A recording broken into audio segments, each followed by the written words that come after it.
സിമ്പിളായി പഠിച്ചെടുക്കാൻ പറ്റും ഫിസിക്സ്. അതിന് വഴികളുണ്ട്. രണ്ട് കൂട്ടരാണ് ഫിസിക്സിൽ പ്രശ്നം നേരിടുന്നവർ. ഒന്ന് കൺസെപ്റ്റ് മനസ്സിലാക്കാതെ പരീക്ഷയെ നേരിടുന്നവർ. സയൻസ് വിഷയങ്ങളിൽ കൺസെപ്റ്റ് മനസ്സിലാക്കിക്കൊണ്ട്, സയൻസും കണക്കൊക്കെ കൺസെപ്റ്റ് മനസ്സിലാക്കുക, ചരിത്രമൊക്കെ ആണെങ്കിലും ആ കൺസെപ്റ്റ് മനസ്സിലാക്കിയാൽ എളുപ്പമാണ്. മറ്റൊരു കൂട്ടർ അവർക്ക് സയൻസൊക്കെ അറിയാം, പക്ഷെ അവർക്ക് അതിൻ്റെ ഇംഗ്ലീഷ് പദങ്ങൾ മാത്രമേ അറിയുള്ളൂ. ഈ രണ്ട് കൂട്ടർക്കുമുള്ള ഒരു സൊല്യൂഷൻ SCERT ടെക്സ്റ്റ് ബുക്ക് വായിക്കുക എന്നാണ്. വെറുതെ വായിച്ചാൽ പോരാ, നോട്ടുകൾ ഉണ്ടാക്കി ബന്ധപ്പെട്ട ചോദ്യങ്ങളെ കൂടി കണ്ടുകൊണ്ട് പോകണം.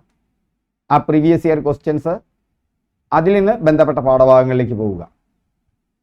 നമ്മൾ അതുമായി ബന്ധപ്പെട്ടൊരു സീരീസ് തുടങ്ങാൻ പോവുകയാണ്. ഫിസിക്സിലെ മുൻകാല ചോദ്യങ്ങളും പാഠഭാഗങ്ങളും ലളിതമായിട്ട് മനസ്സിലാക്കും, ഞാൻ ഗ്യാരണ്ടി നൽകുന്നു. നിങ്ങൾ ഈ സീരീസ് ഒന്ന് തുടർന്നു പോയിട്ട് പറയണം. ഈ യൂട്യൂബ് വീഡിയോൻ്റെ തന്നെ താഴെ നിങ്ങൾ കമൻറ്റ് രേഖപ്പെടുത്തണം. ഹായ് ഫ്രണ്ട്സ്, ഞാൻ രഘുനന്ദനൻ MV. വിൻഡോജുവിൻ്റെ പുതിയ ക്ലാസ്സിലേക്ക് സ്വാഗതം, പുതിയ സീരീസിലേക്ക് സ്വാഗതം. അപ്പോൾ നമ്മളിന്ന് ചലനവുമായി ബന്ധപ്പെട്ടൊരു ചോദ്യം, ആ പാഠഭാഗവും നമുക്കൊന്ന് പഠിച്ചെടുക്കാം. ഒരുപാട് ചോദ്യങ്ങൾ വരുന്ന ഒരു പാഠഭാഗമാണ് ഇത്. നിങ്ങൾക്ക് നോക്കുമ്പോൾ അറിയാം ഏത് തരം ചലനമാണ് ഒരു വസ്തുവിൻ്റെ സ്വന്തം അക്ഷത്തെ അടിസ്ഥാനമാക്കിയിട്ടുള്ളത്. കൺസെപ്റ്റ് ക്ലിയർ അല്ലാത്തവർ ഇത് തെറ്റിക്കും. യഥാർത്ഥ ഉത്തരം ഭ്രമണമാണ്. ഇപ്പോൾ കിട്ടുന്നൊക്കെ തോന്നും. പരീക്ഷാ ഹാളിൽ ഒന്ന് ചുറ്റും. ഞാനിവിടെ ഇംഗ്ലീഷും കൂടി തന്നിട്ടുണ്ട്. റൊട്ടേഷനെയാണ് ഭ്രമണം എന്ന് പറയുന്നത്. നമുക്കൊന്ന് പോവാം. ചലനവുമായി ബന്ധപ്പെട്ട് ക്ലാസ് 6-ൽ ഒരു പാഠമുണ്ട്. 3 പാഠങ്ങളാണ് ചലനവുമായി ബന്ധപ്പെട്ട് നിങ്ങൾ നന്നായി പഠിക്കേണ്ടത്. അതിലൊരു പ്രധാനപ്പെട്ട പാഠമാണ് ചലനത്തിനൊപ്പം എന്ന് പറയുന്ന 4ാമത്തെ പാഠം. ഭൂമി സ്വയം തിരിയുന്നത് ഭൂമധ്യരേഖാ പ്രദേശത്ത്. ഓരോ കാര്യവും ഓർത്തിരിക്കണം കേട്ടോ, ശ്രദ്ധ വേണം. ഭൂമധ്യരേഖാ പ്രദേശത്താണ് ഭൂമി സ്വയം തിരിയുന്നത്. ഭൂമധ്യരേഖാ പ്രദേശത്ത് മണിക്കൂറിൽ ഏകദേശം 1667 കിലോമീറ്റർ വേഗത്തിലാണ്. 1, 6, 6, 7. നമ്പറുകളൊക്കെ എങ്ങനെ ഓർത്തു വയ്ക്കാൻ വളരെ ഈസിയാണ്. നമ്പർ പെക് സിസ്റ്റവുമായിട്ട് നമ്മൾ വരുന്നുണ്ട്. നമ്മുടെ വാട്സപ്പ് ഗ്രൂപ്പിൽ ജോയിൻ ചെയ്യുക. അവിടെ കോമ്പസ് എന്നുള്ളൊരു പരിപാടി വരുന്നുണ്ട്. അതിൽ മെമ്മറി ടെക്നിക്സ് ഒക്കെ പറഞ്ഞു തരുന്നുണ്ട്. സൂര്യനെ ചുറ്റുന്നതാവട്ടെ അമ്പമ്പു എത്രയാ? 1,06,000 കിലോമീറ്റർ. നിങ്ങളൊന്ന് ആലോചിച്ച് നോക്കണം, വെറുതെ ആലോചിച്ച് നോക്കുക. അത് ഭൂമി 1667 കിലോമീറ്റർ വേഗത്തിലാണ് എന്ത് ചെയ്യുന്നത്? ഭൂമധ്യരേഖാ പ്രദേശത്ത് കടന്ന് സ്വയം തിരിയുന്നുണ്ട് ഭൂമി. മാത്രമല്ല സൂര്യനെ ചുറ്റുന്നുമുണ്ട്. 2 ചലനമുണ്ട് ഭൂമിക്ക്. നമുക്ക് പറയാം ഇതിനെക്കുറിച്ചിട്ട്. സ്വയം അങ്ങനെ തിരിയുന്നുണ്ട്, അതുകൂടാതെ സൂര്യനെ ചുറ്റുന്നുമുണ്ട്. ആ സ്വയം തിരിയുമ്പോൾ ഉള്ള വേഗതയാണ് ഭൂമധ്യരേഖാ പ്രദേശത്ത് 1667 കിലോമീറ്റർ, 1667 കിലോമീറ്റർ.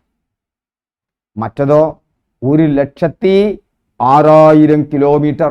അങ്ങോട്ട് നമ്മളൊരു ആഹാ തോന്നണം നമുക്ക്. നമ്മൾ 1667 കിലോമീറ്റർ വേഗത്തിലാണ് പോണത്. നിങ്ങൾക്ക് തോന്നുന്നുണ്ടാ? നമ്മളും കൊണ്ടാ ഭൂമി പോകുന്നത്, ഇങ്ങനെ ചുറ്റണത്. തല കറങ്ങി വിടില്ലേ? എന്താ വിടാത്തതിന് കാരണം? വെറുതെ ഒന്ന് ആലോചിച്ച് നോക്ക്. ഓക്കെ, 1,06,000 കിലോമീറ്റർ ആണ്. വെറുതെ തിരിഞ്ഞാൽ തന്നെ നമ്മൾ തല കറങ്ങും. ഇത് 1667 കിലോമീറ്ററാ. നമ്മുടെ വാഹനങ്ങളൊക്കെ പോവുക 40, 60, 80 കിലോമീറ്റർ വേഗത്തിലല്ലേ. ഇത് 1667 കിലോമീറ്റർ ആണ് മണിക്കൂറിൽ. മറ്റതോ സൂര്യനെ ചുറ്റുന്നതോ 1,06,000 കിലോമീറ്റർ. മുറുക്കി പിടിച്ചെടുക്കേണ്ടി വരും. ഇപ്പം ഞാൻ പിടിക്കാതെ ഇരിക്കണത് എന്താ തെറിച്ചു പോകാത്തത്? ആലോചിച്ചിട്ടുണ്ടോ? അതൊക്കെ നമുക്ക് SCERT ടെക്സ്റ്റ് ബുക്കിൽ രസകരമായിട്ട് പറയുന്നുണ്ട്. HG വെൽസിൻ്റെ ഒരു കഥ ഉണ്ട് ഇതുമായി ബന്ധപ്പെട്ടിട്ട്. നമുക്ക് അങ്ങോട്ടും പോണ്ട. എന്തൊരു വേഗം! അതാണ് ഭൂമിയുടെ വേഗത്തെക്കുറിച്ചാണ് പറയുന്നത്. ഓർത്തിരിക്കുക. ബലവും ചലനവും സിമ്പിളാണ്. നിശ്ചലാവസ്ഥയിലുള്ള വസ്തുക്കൾ ബലം പ്രയോഗിപ്പിച്ച് ചലിപ്പിക്കാം. ഉറപ്പല്ലേ? ഇപ്പോൾ ഒരു വസ്തു ഇങ്ങനെ നിശ്ചലമായി നിൽക്കുകയാണ്, അതിനൊരു എന്ത് കൊടുത്താൽ, ഒരു ബലം കൊടുത്താൽ അത് ചലിക്കില്ലേ? ഇനി ചലിക്കുന്ന വസ്തുക്കളെ നിശ്ചലമാക്കാനും ബലം പ്രയോഗിക്കാം. ഒരു വസ്തു ഇങ്ങനെ ചലിച്ചുകൊണ്ടിരിക്കുകയാണ്, ബലം പ്രയോഗിച്ചാൽ അത് അവിടെ നിൽക്കും. ഇത് 2 പ്രധാനമാണ്. അപ്പോൾ നിശ്ചലാവസ്ഥയിലുള്ള വസ്തുക്കളെ ഡാഷ് പ്രയോഗിപ്പിച്ച് ചലിപ്പിക്കാം എന്ന് വരും. അല്ലെങ്കിൽ ചലനത്തിന് എന്ത് വേണം? ബലം വേണം എന്ന് നിർബന്ധമില്ല. അത് നമുക്ക് പിന്നീട് പറയാം. പക്ഷേ നിശ്ചലാവസ്ഥയിൽ നിന്ന് ചലിപ്പിക്കാൻ ബലം വേണം. ചലിക്കുന്ന ഒരു വസ്തുവിനെ നിശ്ചലമാക്കാനും ബലം വേണം. 2 അവസ്ഥകളാണ്. ഒന്ന് നിശ്ചലാവസ്ഥ, ഒന്ന് ചലിക്കുന്ന അവസ്ഥ. ഇതുമായി ബന്ധപ്പെട്ടൊക്കെ ഫിസിക്സ് പഠിക്കുമ്പോൾ രസകരമായ കാര്യങ്ങളുണ്ട്. നമുക്ക് പിന്നീട് പറയാതെ. ചലനത്തിന്റെ ദിശ മാറ്റാനും ചലനവേഗം കൂട്ടുകയോ കുറയ്ക്കുകയോ ചെയ്യാനും ബലം പ്രയോഗിക്കാം. അപ്പൊ ഇവിടെ ബലവുമായി ബന്ധപ്പെട്ട് നിങ്ങൾ ഓർക്കേണ്ടത് എന്തെല്ലാം പഠിച്ചു? ബലവുമായി ബന്ധപ്പെട്ട് നിശ്ചലാവസ്ഥയിലുള്ള ഒരു വസ്തുവിനെ ചലിപ്പിക്കാൻ, ചലിക്കുന്ന ഒരു വസ്തുവിനെ നിശ്ചലമാക്കാൻ, ദിശ മാറ്റാൻ. ഒരു ബന്ധം ഇങ്ങനെ നേരെ വരികയാണ്, ഒരു തട്ടാണ്ട് കൊടുത്താൽ അത് ചെരിഞ്ഞാണ്ട് പോകില്ലേ? ക്രിക്കറ്റൊക്കെ കളിക്കുമ്പോൾ കണ്ടില്ലേ ആൾക്കാർ ചെറിയ മുട്ട് കൊടുത്താൽ മതി, അവിടെ നിന്ന് ഒരു വസ്തു ഇങ്ങനെ വരികയാണ്, ഒരു ചെറിയ മുട്ട്, ഒരു ബലം കൊടുത്താൽ അതിൻ്റെ ദിശയായിട്ട് മാറ്റി, അല്ലേ? ചെറിയൊരു മുട്ട് കൊടുക്കുന്നുണ്ട് ഫുട്ബോൾ കളിക്കാർ. അപ്പൊ ദിശ മാറ്റാം, ബലം പ്രയോഗിച്ച് ചലിക്കുന്ന വസ്തുവിന്റെ ദിശ മാറ്റാം, വേഗത കൂട്ടാൻ കുറയ്ക്കാം, അല്ലേ? വേഗത ഒരു എന്തും കൂടി കൊടുത്താൽ നല്ല വേഗതയായി, ഒന്ന് പിടിച്ചു വെച്ചാൽ ഒന്നങ്ങോട്ട് ഒരു ചെറിയൊരു പിടുത്തം വെച്ച് കഴിഞ്ഞാൽ ഒന്ന് വേഗത കുറഞ്ഞു. ഇതൊക്കെ ഓർത്തു വെക്കണം. വേഗത കൂട്ടാം, കുറയ്ക്കാം, ദിശ മാറ്റാം, ചലിക്കുന്ന വസ്തുവിനെ നിശ്ചലമാക്കാം, നിശ്ചലമാക്കുന്ന വസ്തുവിനെ ചലിപ്പിക്കാം. ഇങ്ങനെ നോട്ടുണ്ടാക്കി പോണം. ക്ലിയർ? അപ്പോഴാണ് ആ ഫിസിക്സ് കിട്ടുള്ളൂ. ഇനി അടുത്ത നമുക്ക് ഭാഗത്തേക്ക് പോകാം. അപ്പോ അത് മനസ്സിലായി. ചലനങ്ങൾ എങ്ങനെയൊക്കെ ഉണ്ട്? ഒരേ ചലനാണ്. അപ്പൊ പെൻസിൽ, ഈ ചിത്രങ്ങളൊക്കെ നിങ്ങൾ ശ്രദ്ധിക്കണം. SCERT ടെക്സ്റ്റ് ബുക്കിലെ കാര്യമുണ്ട്, നമുക്ക് നോക്കാം. ഞാൻ എന്താണ് കാര്യം എന്നുള്ളത് പറയാം. ഇവിടുത്തെ ചിത്രങ്ങളൊക്കെ നോക്കൂ. ഇതൊക്കെ ചോദ്യങ്ങളായിട്ട് വരുന്നത് കാണാം. നിങ്ങൾക്ക് PSC പരീക്ഷ നോക്കുന്ന ഒരാളെ സംബന്ധിച്ചിടത്തോളം അവർക്കറിയാം അതൊക്കെ ചോദ്യങ്ങളായിട്ട് വരുന്നത്. ഈ പ്രവർത്തനങ്ങളൊക്കെ ചെയ്തു നോക്കൂ എന്നാണ് പറയുന്നത്. അതായത് പെൻസിൽ കൂർപ്പിക്കുക. അവിടുത്തെ ചലനം എന്താ? അവിടുത്തെ ചലനം ഇങ്ങനെ തിരിയലാണ്, അല്ലേ? കോമ്പസ് ഉപയോഗിച്ച് വരയ്ക്കുമ്പോഴോ? കോമ്പസ് ഉപയോഗിച്ച് വരയ്ക്കുമ്പോൾ അതും വട്ടത്തിലാണ്. അതേസമയം ഒരു പെൻസിലും സ്കെയിലും ഉപയോഗിച്ച് വരയ്ക്കുമ്പോഴോ അത് നേരെയാണ്. അപ്പൊ നേരെയുള്ള ചലനം, വട്ടത്തിലുള്ള ചലനം. കയ്യിൽ കെട്ടിയ കല്ല്, കയറിൽ കെട്ടിയ കല്ല് എന്ത് ചെയ്യുന്നു? ശ്രദ്ധിച്ചിരുന്നോട്ടാ, അതൊക്കെ വന്നിട്ടുണ്ട്. കയറിൽ കെട്ടിയ കല്ല് വട്ടത്തിൽ കറക്കുന്നു. ഇങ്ങനെയൊന്നും ചോദിക്കില്ല കേട്ടോ. കയറിൽ കെട്ടിയ കല്ല് കുട്ടി എന്താണ് ചെയ്യുന്നത് എന്ന് പറഞ്ഞിട്ട് വരില്ല, അത് ചോദ്യമായിട്ട് വരും. പമ്പരം കറങ്ങുന്നു. മാമ്പഴം ഞെട്ടറ്റ് വീഴുന്നു. മനസ്സ് കാണണേ, മാമ്പഴം ഞെട്ടറ്റ് ഇങ്ങനെ വീഴുന്നു. കാണുന്നുണ്ടോ? മനസ്സിലേക്ക് കയറ്റ്. വാഹനങ്ങളുടെ ചക്രം കറങ്ങുന്നു. ലിഫ്റ്റ് ഉയരുന്നു. വൃത്തപാതയിലൂടെ കളിത്തീവണ്ടി ഓടുന്നു. ഒരു വസ്തുവിന്റെ നേർരേഖയിലുള്ള ചലനമാണ് നേർരേഖാ ചലനം. ഒരു വസ്തു ഇങ്ങനെ നേരെ പോവാണ്, അങ്ങോട്ടും ഇങ്ങോട്ടും തിരിയാതെ, അല്ലേ? പണ്ട് ഞങ്ങളുടെയൊക്കെ കാലത്ത് പെൺകുട്ടികളുടെ പോക്ക് എങ്ങനെയാ? നേരെയാണ്. ഞാൻ ആ കവിത ഓർന്നു. വീട് വിട്ടാൽ അമ്പലം, അമ്പലം വിട്ടാൽ സ്കൂള്, സ്കൂള് വിട്ടാൽ വീട്. അങ്ങനെ നേർരേഖയിലൂടെ, അത് നേർരേഖയിലെല്ലാം വഴിയൊക്കെ തിരിച്ചിട്ടുണ്ടാവും, നമ്മളങ്ങനെ പറയാ. നേർരേഖയിലൂടെ ഒരു ചലനം, ആ ചലനമാണ് നേർരേഖാ ചലനം. ഇംഗ്ലീഷ് പഠിക്കുന്നവർ ഓർക്കുക, ലീനിയർ മോഷൻ. ലീനിയർ മോഷന്റെ മലയാളമാണ് ലൈൻ. ലീനിയർ, ലൈൻ, രേഖ, ലീനിയർ മോഷൻ, നേർരേഖാ ചലനം. സ്വന്തം അക്ഷത്തെ അടിസ്ഥാനമാക്കിയ ചലനമാണ് ഭ്രമണം. ഈ ചോദ്യത്തിലേക്കൊന്ന് വന്നോക്ക്. സ്വന്തം അക്ഷത്തെ അടിസ്ഥാനമാക്കിയ ചലനം. കണ്ട SCERT ടെക്സ്റ്റ് ബുക്കിന്റെ പവർ കണ്ടുവോ? ഇതൊക്കെ വളരെ, അല്ലേ? ക്ലാസ് 6-ലെയാണ്, ആർക്കും വായിച്ചാൽ മനസ്സിലാവൂടോ. ഓക്കെ, അപ്പൊ ക്ലാസ് 6-ലെ പാഠമാണ്. അവിടെ എന്താ നമ്മൾ പറയുന്നത്? ശ്രദ്ധിച്ചോളൂ.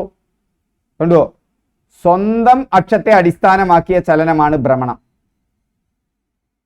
സ്വന്തം അക്ഷത്തെ അടിസ്ഥാനം. വൃത്താകാര പാതയിലൂടെ ഉള്ള ചലനമാണ് വർത്തുള ചലനം. വൃത്താകാരമായ ഒരു പാതയിലൂടെയുള്ള ചലനമാണ് വർത്തുള ചലനം. 3 ചലനങ്ങളെ കുറിച്ച് പഠിച്ചു. നേർരേഖാ ചലനം, നേരെയുള്ള പോക്ക്, അത് വളരെ എളുപ്പമാണ്, അല്ലേ? ഒരു പന്താണ്ട് ഉരുട്ടിയാൽ ആ പന്ത് നേരെ പോവുക. മറ്റൊരു ചലനം ഏതാണ്? വൃത്തത്തിന്റെ ആകൃതിയിൽ. അതിന് വർത്തുള ചലനം, സർക്കുലർ മോഷൻ എന്നാണ് പറയുക. ഭ്രമണത്തിന് പറയാ റൊട്ടേഷൻ എന്നാണ്. സ്വന്തം അക്ഷത്തെ അടിസ്ഥാനമാക്കി വിശദമായി പറയാം. ഈ ചലനങ്ങൾ ചോദിക്കും. അപ്പൊ ഇവിടെ ചോദിക്കും, പെൻസിൽ ഷാർപ്പൺ ചെയ്യുമ്പോഴുള്ള ചലനം ഏതാ? പല പിടിയും കിട്ടുന്നുണ്ടോ? മനസ്സിലൊന്ന് ആലോചിച്ച് നോക്ക്, ഒരു ഉത്തരം എഴുതി വെക്ക്, എന്നിട്ട് നമുക്ക് നോക്കാം. കോമ്പസ് കൊണ്ട് ഒരു വൃത്തം വരയ്ക്കുമ്പോഴുള്ള ചലനം ഏതാ? സ്കെയിലും പെൻസിലും ഉപയോഗിച്ച് ഒരു വര വരയ്ക്കുമ്പോഴുള്ള ചലനം ഏതാ? കയറിൽ കെട്ടിയ കല്ല് വട്ടത്തിൽ കറക്കുമ്പോഴുള്ള ചലനം ഏത്? പമ്പരം കറങ്ങുമ്പോഴുള്ള ചലനം ഏത്? വല്ല ഐഡിയയും കിട്ടുന്നുണ്ടോ മക്കളെ? കിട്ടിയിട്ടുണ്ടായിരിക്കുന്നതാണ് ഞാൻ വിചാരിക്കുന്നത്, ചിന്തിക്കുന്നവർക്ക്. മാമ്പഴം ഞെട്ടറ്റ് വിടുന്നു. നോർമലി നിങ്ങൾക്ക് ഇതിന്റെ അർത്ഥം, കൺസെപ്റ്റ് മനസ്സിലാവണമെങ്കിൽ ചോദിക്കുന്നു. ഒരു PSC പരീക്ഷ ചോദിക്കുന്നത് മാമ്പഴം ഞെട്ടറ്റ് വിടുന്നത് ഏത് ചലനത്തിന് ഉദാഹരണമാണ്? നേർരേഖയാണോ, വർത്തുളമാണോ, ഭ്രമണമാണോ? വാഹനങ്ങളുടെ ചക്രം കറങ്ങുന്നത്, ലിഫ്റ്റ് ഉയരുന്ന ചലനം, വൃത്തപാതയിലൂടെ കളിത്തീവണ്ടി ഓടുന്ന ചലനം. ഒക്കെ പറയാം. ആദ്യം നിങ്ങളൊന്ന് ആലോചിക്കും, ഞാൻ ആൻസറിലേക്ക് വരുന്നുണ്ട്. ഒരു വസ്തുവിന്റെ നേർരേഖയിലൂടെയുള്ള ചലനം അല്ലെ? അപ്പൊ കറങ്ങുന്ന വസ്തുവിന്റെ അക്ഷം, വസ്തുവിനുള്ളിൽ തന്നെ വരുന്ന ചലനമാണ് ഭ്രമണം. ഞാൻ ഇപ്പോഴൊന്നും പറയുന്നില്ല, ഇതൊക്കെ കഴിഞ്ഞാൽ ഞാൻ നിങ്ങൾക്കൊരു വീഡിയോ തരാം. ആ വീഡിയോ കണ്ടതിന് ശേഷം, ഈ ക്ലാസ്സിൽ തന്നെ, ഈ യൂട്യൂബ് വീഡിയോയിൽ തന്നെ ആ വീഡിയോ കണ്ടതിന് ശേഷം നമുക്ക് ഇതിനെക്കുറിച്ചുള്ള കറക്റ്റ് ആൻസറിലേക്ക് പോവാം. കറങ്ങുന്ന വസ്തുവിന്റെ അക്ഷം, വസ്തുവിനുള്ളിൽ തന്നെ വരുന്ന ചലനം ഭ്രമണം. കറങ്ങുന്ന വസ്തുവിന്റെ അക്ഷം, വസ്തുവിന് പുറത്തു വരുന്ന ചലനം പരിക്രമണം. ഓക്കെ, ഭൂമി ഇങ്ങനെ സ്വന്തം അച്ചുതണ്ടിൽ കറങ്ങുന്നില്ലേ? അതാണ് ഭ്രമണം. ഭൂമി സൂര്യനെ ചുറ്റുന്നില്ലേ? പരിക്രമണം. ഭൂമി ചുറ്റുമ്പോൾ അതിൻ്റെ ഒരു അക്ഷമുണ്ട്, ഒരു സാങ്കല്പിക അക്ഷമുണ്ട്, അത് ഭൂമിക്ക് ഉള്ളിൽ തന്നെയാണ്. പക്ഷെ ഭൂമി സൂര്യനെ ചുറ്റുമ്പോൾ സൂര്യനെ കേന്ദ്രമാക്കിയിട്ടാണ് ഭൂമിയുടെ കറക്കം. അപ്പൊ പരിക്രമണവും ഭ്രമണവും തമ്മിലൊരു വ്യത്യാസം നിങ്ങൾക്ക് മനസ്സിലായി. അക്ഷം വസ്തുവിനുള്ളിൽ തന്നെ വരുന്ന ചലനം, കറങ്ങുന്ന വസ്തുവിന്റെ അക്ഷം വസ്തുവിന് പുറത്തു വരുന്ന ചലനം. എങ്കിൽ പോലും ചില സംശയങ്ങൾ ഉണ്ടായിരിക്കാം. ഈ ക്ലോക്കിലെ പെൻഡുലത്തിന്റെ ചലനം എങ്ങനെയാ? എന്താ ഉദാഹരണം? ഈ ഉദാഹരണങ്ങൾ ശ്രദ്ധിക്കണം. SCERT ടെക്സ്റ്റ് ബുക്കിലെ ചോദ്യമായിട്ട് വരും. ഊഞ്ഞാലിന്റെ ചലനം എന്തിനു ഉദാഹരണമാണ്? തൂക്കിയിട്ട വിളക്കിന്റെ ചലനം എന്തിനു ഉദാഹരണമാണ്? വസ്തു ഒരു തുലന സ്ഥാനത്തെ ആസ്പദമാക്കി, ഇതാ വസ്തു ഇങ്ങനെ ഒരു മീൻ പൊസിഷൻ അല്ലെങ്കിൽ ഇങ്ങനത്തെ ഒരു പൊസിഷൻ ഉണ്ടായിരിക്കും. അതിനെ അടിസ്ഥാനപ്പെടുത്തി ഇരുവശങ്ങളിലേക്കും ചലിക്കുകയാണ് എന്ന് വിചാരിച്ചോളൂ. അതിങ്ങനെ ചലിക്കുന്നു, ഇങ്ങോട്ടും ചലിക്കുന്നു. ഇങ്ങനെയുള്ള ചലനത്തെയാണ് ദോലനം എന്ന് പറയുന്നത്. അതിലെ ടേംസ് ഒക്കെ ഓർക്കുക. ഏതാണ്? ഒരു തുലന സ്ഥാനം നേരെ ഇങ്ങനെ നിൽക്കുമ്പോൾ അല്ലെ, ആസ്പദമാക്കി ഇരുവശങ്ങളിലേക്കും, ഒരു മീൻ പൊസിഷനെ ആസ്പദമാക്കി 2 and 4 അല്ലെ, അങ്ങോട്ടും ഇങ്ങോട്ടും ചലിക്കുന്ന ചലനമാണ് ദോലനം. അപ്പൊ ക്ലോക്കിലെ പെൻഡുലത്തിന്റെ ചലനം, ഊഞ്ഞാലിന്റെ ചലനം, ക്ലോക്കിലെ പെൻഡുലത്തിന്റെ ചലനം, ഊഞ്ഞാലിന്റെ ചലനം, തൂക്കിയിട്ട തൂക്കുവിളക്കിന്റെ ചലനം എന്തിനു ഉദാഹരണമാണ്? ദോലനത്തിന് ഉദാഹരണമാണ്. അല്ലാതെ കാണാപ്പാടം പഠിക്കരുത്. ദോലനം. അപ്പൊ പിന്നെ കമ്പനം വരും. എന്താ പുതു സാധനം? ദോലനവും കമ്പനവും തമ്മിലുള്ള വ്യത്യാസം എന്താ? നമുക്ക് നോക്കാം. വസ്തു ഒരു തുലന സ്ഥാനത്തെ ആസ്പദമാക്കി ഇരുവശങ്ങളിലേക്കും ചലിക്കുന്നതാണ് ദോലനം. വാഹനത്തിന്റെ വൈപ്പറിന്റെ ചലനം, നമ്മുടെ കാറിന്റെ ഒക്കെ വൈപ്പർ ഇല്ലേ, ആ വൈപ്പറിന്റെ ചലനം എന്തിനു ഉദാഹരണമാണ്? ഇപ്പൊ ക്ലിയർ ആയി വരുന്നുണ്ട് അല്ലേ? തെളിഞ്ഞു വരുന്നുണ്ടല്ലേ മനസ്സിൽ കാര്യം? ദോലനം ഇങ്ങനെയും ഉണ്ട്, പലതരത്തിലുള്ള ദോലനമുണ്ട്. ഇതൊരു ടൈപ്പ് ദോലന, അതായത് ട്യൂണിംഗ് ഫോർക്ക്. ട്യൂണിംഗ് ഫോർക്ക് എന്ന് പറഞ്ഞു കഴിഞ്ഞാൽ നിങ്ങൾ ആലോചിച്ചാൽ മതി, ഇങ്ങനത്തെ ഒരു സാധനമാണ്. ചിത്രം വരയ്ക്കുന്നത് ഞാനായതുകൊണ്ട് വലിയ വൃത്തിയൊന്നും ഉണ്ടാവില്ല. ഇങ്ങനത്തെ ഒരു സാധനമാണ് ട്യൂണിംഗ് ഫോർക്ക്. അതിൻ്റെ മുകളിൽ റബ്ബർ ഹാമർ. ആ റബ്ബർ ഹാമർ കൊണ്ട്, ഇതൊക്കെ നിങ്ങൾക്ക് സ്കൂളിൽ നിന്ന് കാണിച്ചു തന്നിട്ടുണ്ടാവുമെന്ന് അറിയില്ല. ആ റബ്ബർ ഹാമർ കൊണ്ടൊന്നും ഇങ്ങനെ അടിച്ചു കഴിഞ്ഞാൽ അത് കിടന്നിങ്ങനെ വിറയ്ക്കും ഇല്ലേ? കടച്ചിട്ട് വിറക്കില്ലേ സാധനം. വേറെ ഉദാഹരണം പറയാം. വലിച്ചു പിടിച്ച റബ്ബർ. ആ റബ്ബറിന് ഒന്ന് തട്ടി നോക്കും, ഇങ്ങനെ വലിച്ചു പിടിക്കുക റബ്ബർ, എന്നിട്ട് ഒന്ന് തട്ടി നോക്ക്, കണ്ടെന്നിങ്ങനെ വിറക്കില്ലേ? മെറ്റൽ സ്കെയിൽ അതൊന്നും ചെയ്ത് നോക്കിട്ടാ. കുട്ടികൾക്കൊക്കെ സ്കെയിൽ ഉണ്ടാവുമല്ലോ, വീട്ടമ്മമാരുണ്ടല്ലോ ധാരാളം. മെറ്റൽ സ്കെയിൽ ഇങ്ങനെ വെക്കുക, ഒരു മേശപ്പുറത്ത് വെക്കുക. മേശപ്പുറത്ത് വെച്ചിട്ട് കുറച്ച് തുമ്പ് മുന്നിക്കാക്കി നിൽക്കുക, എന്നിട്ട് അതിനൊരു അടി കൊടുക്കുക. അപ്പൊ അത് കടന്നിങ്ങനെ വിറയ്ക്കും. ഇത് ദോലനമാണ്. അങ്ങോട്ടും ഇങ്ങോട്ടും പൂവന്നെയാണ്. പക്ഷേ അതിവേഗത്തിലുള്ള ദോലനമാണ്, ദ്രുതഗതിയിലുള്ള ദോലനമാണ്. അതിനെയാണ് കമ്പനം അഥവാ വിബ്രേഷൻ എന്ന് പറയുന്നത്. ഓക്കെ, ക്ലിയർ ആയി വരുന്നുണ്ടല്ലേ? സെറ്റല്ലേ? സെറ്റാണോ? എന്താ നിങ്ങൾ പറയുന്നത് അല്ലേ? നിങ്ങളുടെ കുട്ടികളോടൊക്കെ പറഞ്ഞു കൊടുക്കുക രസകരമായിട്ട്. എങ്ങനെ ഓരോന്നും ചോദിച്ചിട്ട് വെറുതെ ചോദിച്ചു നോക്കുക, അവർ ഈസി ആയിട്ട് നിങ്ങൾക്ക് പറഞ്ഞുതരും. അപ്പൊ നിങ്ങളുടെ മനസ്സിലേക്ക് ഒന്നും കൂടി ഉറപ്പിക്കും. ചെണ്ടയുടെ ഡയഫ്രം, ചെണ്ട ഇങ്ങനെ കൊട്ടുമ്പോൾ ഡയഫ്രം ഒരു കൊട്ടാണ്ട് കൊട്ടും. അപ്പൊ ചെണ്ടേന്റെ പുറത്തുള്ള പോത്തിന്റെ തോല അത് പാകപ്പെടുത്തിയെടുത്തതാ. അത് കടന്നിങ്ങനെ വിറയ്ക്കുമ്പോഴാണ് ആ ശബ്ദം ഉണ്ടാവുന്നത്. നമ്മുടെ വോക്കൽ കോഡ് വിറയ്ക്കുന്നത് കൊണ്ടാണ് ശബ്ദം ഉണ്ടാകുന്നത്. ഓക്കെ, അപ്പൊ ദോലനമാണ്. കറങ്ങുന്ന കസേര എന്തിനു ഉദാഹരണമാ? നിങ്ങളൊന്ന് ആലോചിച്ച് നോക്ക്. അവസാനം ഞാൻ പറയാം, നിങ്ങളൊന്ന് ആലോചിച്ച് ഉത്തരം എഴുതും, എന്നിട്ട് ഞാൻ വരാം. ഇതൊക്കെ പരീക്ഷയ്ക്ക് ചോദിച്ചിട്ടുണ്ട്. ക്ലോക്കിലെ സൂചിയുടെ അഗ്രഭാഗം എങ്ങനെയാണ് കറങ്ങണത്? ഏത് ചലനത്തിന് ഉദാഹരണമാണ്? തയ്യൽ മെഷീനിലെ ചെറിയ ചക്രം, തയ്യൽ മെഷീനിൽ ഒരു ചെറിയ ചക്രം കണ്ടില്ലേ, ഇങ്ങനെ കറങ്ങണ ചക്രം, അതെന്തിന് ഉദാഹരണമാണ്? ലിഫ്റ്റ്, ഊഞ്ഞാല്, വീണയിലെ കമ്പി, പൊടിമില്ലിലെ ചക്രങ്ങൾ, ഇതൊക്കെ ഏത് ചലനത്തിന് ഉദാഹരണമാണ്? ഇതെല്ലാം തന്നെ PSC ചോദിച്ചിട്ടുണ്ട്. ഇനി ഈ PSC ബുക്ക് ഇത്രയേ ഉള്ളൂ അതിൽ പഠിക്കാൻ. കണ്ടുവോ? കഴിഞ്ഞു. ഒരു 5-10 മിനിറ്റ് എടുത്താൽ ഒരു പാഠം കഴിക്കാൻ പറ്റും നിങ്ങൾക്ക്. ഒരു 10 മിനിറ്റും കൂടി എടുത്താൽ അതിന്റെ കാര്യം ചിന്തിച്ച് ഉത്തരമായി. പിന്നെ ഇതുപോലത്തെ വീഡിയോ ക്ലാസ്സുകളും കൂടി കണ്ട ഷാർപ്പായി. ചലനത്തിന്റെ ആദ്യത്തെ പാഠം പോന്നു. പിന്നെ പ്രൊജക്ടൈൽ മോഷൻ, അങ്ങനെ ചില കാര്യങ്ങൾ, ചലന നിയമങ്ങൾ, ഇതൊക്കെ സിമ്പിളാണ്. ആദ്യം ഇതൊന്നും ഉറക്കട്ടെ, നമുക്ക് അതിലേക്കൊക്കെ വരാം. കൈവണ്ടി വലിക്കാരൻ വണ്ടിയിൽ താഴെ പറയുന്ന സന്ദർഭങ്ങളിൽ എന്തിനു വേണ്ടിയാണ് ബലം പ്രയോഗിക്കുന്നത്? കൈവണ്ടി വലിച്ചു തുടങ്ങുമ്പോൾ. ഉത്തരം കിട്ടിയിട്ടുണ്ടാവും പലർക്കും. ഇല്ലെങ്കിൽ ടെക്സ്റ്റ് ബുക്കിലേക്ക് ഒന്നും കൂടി പോകുക. ഇവിടെ എവിടെയെങ്കിലും ഉത്തരം പറഞ്ഞിട്ടുണ്ടോ? അപ്പൊ ദാ കാണുന്നു. എന്താ കാണുന്നത്? ചലിക്കുന്ന വസ്തുക്കളെ നിശ്ചലമാക്കാനും നിശ്ചലാവസ്ഥയിലുള്ള വസ്തുക്കൾ ബലം പ്രയോഗിച്ച് ചലിപ്പിക്കാനും സാധിക്കും. സോ സിമ്പിളായ ആൻസർ ആണ് അവിടെ. പലതരത്തിൽ നമുക്ക് കൺഫ്യൂഷൻ ഉണ്ടായിരിക്കുന്ന ആൻസർ എന്നുണ്ടാവും. PSC ചലിപ്പിക്കാനാണ് അവിടെ ഉപയോഗിക്കുന്നത്. അപ്പൊ SCERT ടെക്സ്റ്റ് ബുക്കിൽ ചില ചോദ്യങ്ങൾ ഉണ്ടാവും. ആ ചോദ്യങ്ങളും കൂടി തുടങ്ങാം. അവിടെ ചലിപ്പിക്കുന്നതിന് വേണ്ടിയിട്ടാണ്.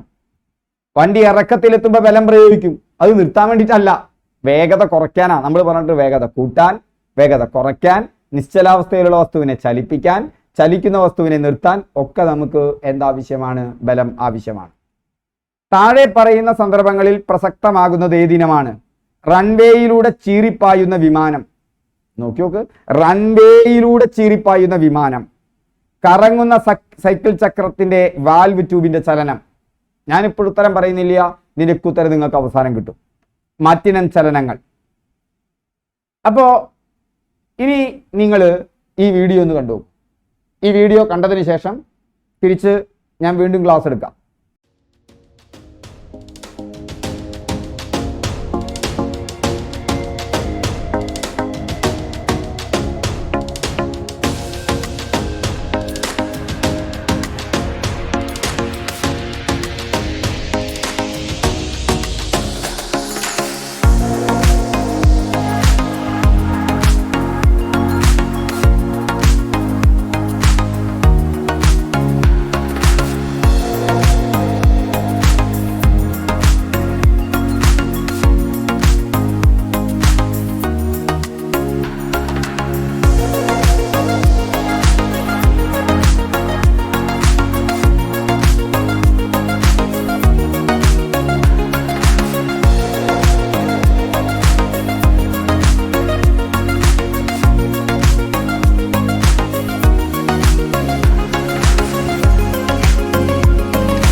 ഇപ്പോൾ വീഡിയോ കണ്ടല്ലോ, അയാളെല്ലാവരും വീഡിയോ കണ്ടില്ലേ?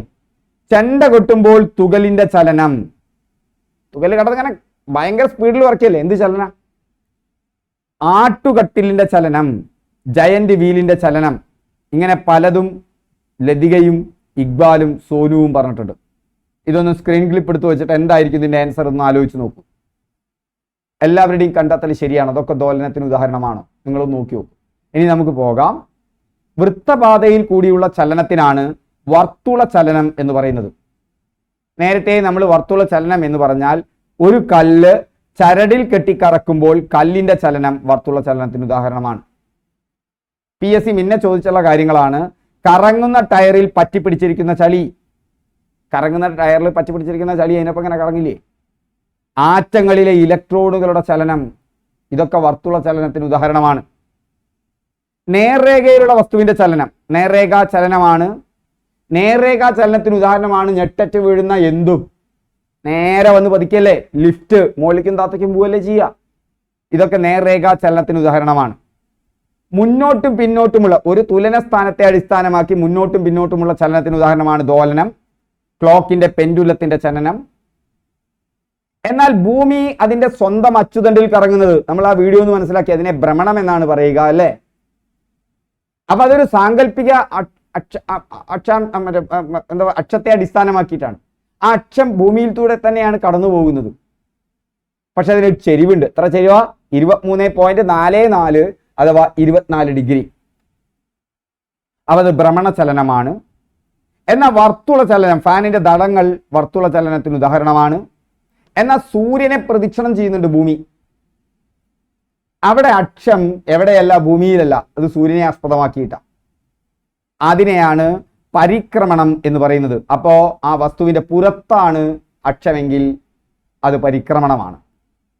ന്യൂക്ലിയസിനെ പ്രദക്ഷിണം ചെയ്യുന്ന ഇലക്ട്രോണുകളുടെ ചലനത്തിൽ ഈ ഭൂമിയുടെ ചലനം പോലെയാണ്, അത് സ്വയം ഭ്രമണം ചെയ്യുന്നുണ്ട്, അതുപോലെ തന്നെ ന്യൂക്ലിയസിനെ ചുറ്റുന്നുമുണ്ട്. അതുകൊണ്ട് ഭ്രമണ ചലനവും പരിക്രമണ ചലനവും എന്തിനുണ്ട്? ന്യൂക്ലിയസിനെ പ്രദക്ഷിണം ചെയ്യുന്ന ഇലക്ട്രോണുകൾക്കുണ്ട്. ഇനി നേരത്തെ പഠിച്ച ഉപകരണങ്ങളും ചലന രീതിയും നിങ്ങൾ വിചാരിച്ചത് ശരിയാണോ എന്ന് നോട്ട് ബുക്ക് ഒന്ന് നോക്കി പറയും. ചലിക്കുന്ന ചെണ്ടയുടെ ഡയഫ്രം ദോലനമാണ്. കമ്പനം എന്നും പറയാം. കാരണം എന്താ? അതിദ്രുതമായിട്ടാണ് വിറയ്ക്കുന്നത്. ഇപ്പൊ ദോലനം എന്നും അതിദ്രുതമായ ദ്രുതഗതിയിലുള്ള വേഗത്തിലുള്ള ദോലനത്തെ കമ്പനം എന്നും പറയും. ഇപ്പൊ ദോലനം തന്നെയാണ് രണ്ടും. പൊടിമില്ലിലെ ചക്രങ്ങൾ, പൊടിമില്ലിൽ ഇങ്ങനെ ചക്രങ്ങൾ കറങ്ങുന്നില്ലേ, അതിന്റെ ഉദാഹരണമാണ് ഭ്രമണം. ക്ലോക്കിലെ സൂചിയുടെ അഗ്രഭാഗം, ക്ലോക്കിലെ സൂചി അതിന്റെ അഗ്രഭാഗം വർത്തുള ചലനം. തയ്യൽ മെഷീനിലെ ചെറിയ ചക്രം ഭ്രമണം. തയ്യൽ മെഷീനിലെ ചെറിയ ചക്രം കണ്ടില്ലേ, ഇത് സ്വന്തം കടന്ന് കറങ്ങുക അതിന്റെ അക്ഷത്തിൽ തന്നെ. ലിഫ്റ്റ് നേർരേഖാ ചലനമാണ്. ഊഞ്ഞാൽ ദോലനമാണ്. വീണയിലെ കമ്പി, വീണയിലെ കമ്പനിയല്ല, വീണ, ഗിത്താർ, അങ്ങനെ ഈ കമ്പികളുമായിട്ടുള്ള എല്ലാ സംഗീതോപകരണങ്ങളിലെയും കമ്പികൾ എന്ന് പറഞ്ഞാൽ അവിടെ എന്താണ്? ദോലനമാണ്, കമ്പനമാണ്, അതിദ്രുതത്തിലുള്ള ദോലനം. ഒരു കല്ലിന്റെ ചരട് കെട്ടിക്കറക്കുമ്പോൾ കല്ലിന്റെ ചലനം വർത്തുള ചലനം. ഓക്കെ. ഈ പെൻസിലിന്റെ ചലനം അവിടെ പറഞ്ഞിട്ടല്ലേ, പെൻസിൽ കൂർപ്പിക്കുമ്പോ ഭ്രമണ ചലനം. ഷാർപ്പനർ കൊണ്ട് പെൻസിൽ ഇങ്ങനെ കൂർപ്പിക്കുമ്പോ നോക്കുക, പെൻസിൽ സ്വയം കടന്ന് തിരിയാണ്, മറ്റാരെങ്കിലും തിരിയല്ല. അതുകൊണ്ട് അത് ഭ്രമണമാണ്. പെൻസിൽ കോമ്പസിൽ ഘടിപ്പിച്ച് വൃത്തം വരയ്ക്കുമ്പോൾ അത് വർത്തുള ചലനമാണ്. പെൻസിൽ ഒരു സ്കെയിലിനോട് ചേർത്ത് വരയ്ക്കുമ്പോൾ അത് നേർരേഖാ ചലനമാണ്. ഇതൊക്കെ വന്നാൽ മാർക്ക് പോവുമോ? ഇതൊക്കെ വെറുതെ PSC ക്വസ്റ്റ്യൻ. ഇപ്പൊ എങ്ങനെ ചോദിച്ചു? ഷാർപ്പനർ കൊണ്ട് പെൻസിൽ കൂർപ്പിക്കുന്നു, ഉത്തരം കാണാപ്പാടം പഠിച്ചു, ഭ്രമണ ചലനം. കുറച്ച് കഴിഞ്ഞാൽ ഹാവിയായി പോവില്ലേ? എന്തിനാണ് ഇങ്ങനെ ബുദ്ധിമുട്ടുന്നത്? കുറച്ച് കാര്യങ്ങളല്ലേ നമ്മൾ പഠിച്ചിട്ടുള്ളൂ അല്ലേ? ഓക്കെ. ദ്രുതഗതിയിലുള്ള ചലനങ്ങൾ കമ്പനങ്ങൾക്ക് ഉദാഹരണം ട്യൂണിംഗ് ഫോർക്കിൽ അടിക്കുമ്പോൾ, വലിച്ചു പിടിച്ച റബ്ബർ ബാൻഡിന്റെ വിരൽ കൊണ്ട് തട്ടുമ്പോൾ, മെറ്റൽ സ്കെയിലിന്റെ അഗ്രഭാഗം പുറത്തേക്ക് നിൽക്കത്തക്ക രീതിയിൽ മേശപ്പുറത്ത് വെച്ച് തള്ളി നിൽക്കുന്ന ഭാഗത്ത് തട്ടുമ്പോഴൊക്കെ ഉണ്ടാവുന്നത് കമ്പനമാണ്. ഒരു യന്ത്രത്തിൽ നിൽക്കുന്ന ബലത്തെ, ഇനി ഒരു വീഡിയോ കൂടി കാണിച്ചു തരാം. ആ വീഡിയോ ഒന്ന് കാണാം.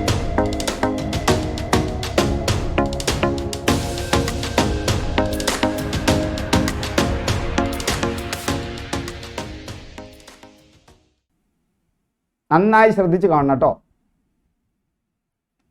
ഒരു വീഡിയോ കണ്ടല്ലോ.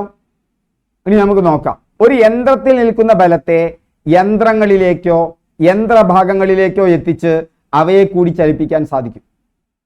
ഇപ്പൊ ബെൽറ്റ്, ചക്രം, ആക്സില് തുടങ്ങിയ സംവിധാനങ്ങൾ ഇതിനായി ഉപയോഗിക്കുന്നു. ഇപ്പൊ നമ്മൾ സൈക്കിൾ ചവിട്ടുമ്പോൾ ആക്സിൽ അല്ലേ സൈക്കിൾ ചവിട്ടുക, അതിനൊരു ബെൽറ്റ് ഉപയോഗിച്ച് ഘടിപ്പിച്ചിക്കല്ലേ, അതിന്റെ ഭാഗമായി വലിയൊരു ചക്രം കറങ്ങല്ലേ. ഇതാ പറഞ്ഞിട്ടുള്ളത്. അതായത് ഒരു യന്ത്രത്തിൽ നിൽക്കുന്ന ബലത്തെ, നിങ്ങൾ ആ ആക്സിൽ കൊടുക്കുന്ന ബലത്തെ മറ്റൊരു യന്ത്രഭാഗത്തേക്ക് എത്തിക്കുകയാണ്, മറ്റൊരു ചക്രത്തിലേക്ക് എത്തിക്കുക. എന്തുപയോഗിച്ചിട്ട്? ഒരു ബെൽറ്റ് ഉപയോഗിച്ചിട്ട്. എന്നിട്ട് സൈക്കിളിന്റെ ചക്രം ഇങ്ങനെ കറങ്ങുകയാണ് അല്ലേ. അപ്പോൾ നോക്കൂ, എന്നിട്ട് ആ കറക്കം എങ്ങനെയാ? ഞങ്ങള് കോളേജിലൊക്കെ പഠിക്കുമ്പോൾ പാടുന്നൊരു പാട്ടാണ്, വട്ടത്തിൽ ചവിട്ടുമ്പോൾ നീട്ടത്ത് പോയോനെ. സൈക്കിൾ വട്ടത്തിലാ ചവിട്ടുക, പക്ഷെ എങ്ങനെ പോവുക? നീട്ടത്തിൽ പോയോനെ അല്ലേ. ഇപ്പോഴും ആ പാട്ടൊക്കെ കേൾക്കാറുണ്ട് തോന്നുന്നു. അങ്ങനത്തെ പാട്ടുകളൊന്നുമില്ല അല്ലേ? വട്ടത്തിൽ ചവിട്ടുമ്പോൾ നീട്ടത്തിൽ പോയവനെ ഒരു കെട്ട് പപ്പടം ഒന്നായി പൊരിച്ച് ഒറ്റ ചവിട്ടിന് അതെല്ലാം പൊട്ടിച്ചോരെ. ഒരു ടൂറിന് പോകുമ്പോൾ രസികനായ എൻ്റെ ഒരു സുഹൃത്ത് പാടിയത് അന്ന് എൻ്റെ മനസ്സിലത് ഓർമ്മയിൽ നിൽക്കുന്നുണ്ട്. ഓക്കെ, ആരോ ഒരാൾ പറഞ്ഞു മൊയിൻകുട്ടി വൈദ്യരുടെ കവിതയാണെന്ന്. അത് ഞാൻ വിശ്വസിക്കുന്നില്ല. ഏതെങ്കിലും എനിക്കറിയില്ല, ഞാൻ പിന്നെ പോയി നോക്കിയിട്ടില്ല, എപ്പോൾ ഓർത്തെടുത്തു എന്ന് മാത്രം. അപ്പോൾ ഒരു യന്ത്രഭാഗത്തിന്റെ കറക്കം ഉപയോഗപ്പെടുത്തി വ്യത്യസ്ത വേഗങ്ങളിലും ദിശകളിലും ഒന്നിലേറെ യന്ത്രഭാഗങ്ങൾ ചലിപ്പിക്കാൻ സഹായിക്കുന്ന ചക്രങ്ങളെയാണ് പൽചക്രങ്ങൾ എന്ന് പറയുന്നത്. ഈ സാധനം കണ്ടിട്ടുണ്ടാവും, ചിലപ്പോൾ പ്രയോഗിച്ചിട്ടുണ്ടാവും, പക്ഷെ ഇതിന്റെ പേര് പൽചക്രമാണെന്ന് അറിയില്ല. അതായത് ഒരു യന്ത്രഭാഗത്തിന്റെ കറക്കം ഉപയോഗപ്പെടുത്തി വ്യത്യസ്ത വേഗങ്ങളിലും ദിശകളിലും ഒന്നിലേറെ ഭാഗങ്ങൾ ചലിപ്പിക്കാൻ സഹായിക്കുന്ന ചക്രങ്ങളാണ് പൽചക്രങ്ങൾ. ഒന്ന് പുറകോട്ട് പോയിട്ട് ആ വീഡിയോ ഒന്നും കൂടി കണ്ടോക്ക്. എന്നിട്ട് വന്നിട്ട് പറയേ, ചെറിയ പൽചക്രം ഉപയോഗിച്ച് വലിയ പൽചക്രം കറക്കുമ്പോൾ ചലന വേഗം കുറയുന്നു. അല്ലേ? ചെറിയ പൽചക്രം വളരെ വേഗത്തിൽ തിരിയും, അതിനെ ഘടിപ്പിച്ച വലിയ പൽചക്രം ഉണ്ടായിരിക്കും. ആ വലിയ പൽചക്രം അതെന്താ ചെയ്യുക? അത് വേഗത കുറയും. ചെറിയ പൽചക്രത്തെ ഉപയോഗിച്ചിട്ട് വലിയ പൽചക്രം കറക്കുമ്പോൾ വേഗത കുറയും. വലിയ പൽചക്രം ഉപയോഗിച്ചിട്ട് ചെറിയ ചക്രത്തെ കറക്കുകയാണെച്ചാലോ വേഗത കൂടും. ഇത് രണ്ടും ഓർത്തു വെക്കണേ. ഇത് നമ്മൾ പരീക്ഷയ്ക്ക് വന്നിട്ടുണ്ട്. പിന്നെ ഗൂർണ ചലനം, അത് ഒരൊറ്റ പ്രാവശ്യമേ വന്നിട്ടുള്ളൂ, ഞാൻ വിശദീകരിക്കാൻ നിൽക്കുന്നില്ല, വിശദീകരിക്കേണ്ട ആവശ്യമില്ല, ഒരൊറ്റ ഉദാഹരണമേ വന്നിട്ടുള്ളൂ. മൺപാത്ര നിർമ്മാണത്തിന് ഉപയോഗിക്കുന്ന ചക്രത്തിന്റെ കറക്കം ഒരു ഗൂർണ ചലനത്തിന് ഉദാഹരണമാണ്. ഈ വർത്തുളം ചലനം, ഭ്രമണ ചലനം, പരിക്രമണം എന്നൊക്കെ കുറച്ചൊരു വ്യത്യാസപ്പെട്ടൊരു സാധനമാണ്. ഞാൻ ഡീറ്റെയിലേക്ക് പോകുന്നില്ല. Okay, thank you. ഇപ്പം ക്ലാസ്സുകളൊക്കെ ഇഷ്ടപ്പെട്ടു എന്നുണ്ടെങ്കിൽ കമൻറ്റ് ചെയ്യുക. അതായത് ഈ രീതി നിങ്ങൾക്ക് ഫലപ്രദമാകുന്നോ, ഫിസിക്സ് പഠിച്ചെടുക്കാൻ പറ്റുമോ, നിങ്ങളുടെ പ്രതികരണത്തിനനുസരിച്ച് ഞാൻ കൂടുതൽ ക്ലാസ്സുകൾ ഇടാം.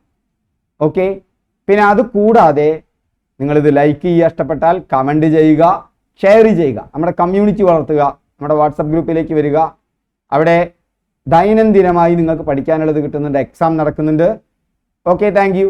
അപ്പോൾ നമുക്ക് വീണ്ടും അടുത്ത ക്ലാസ്സിൽ ഫിസിക്സുമായി കാണാം.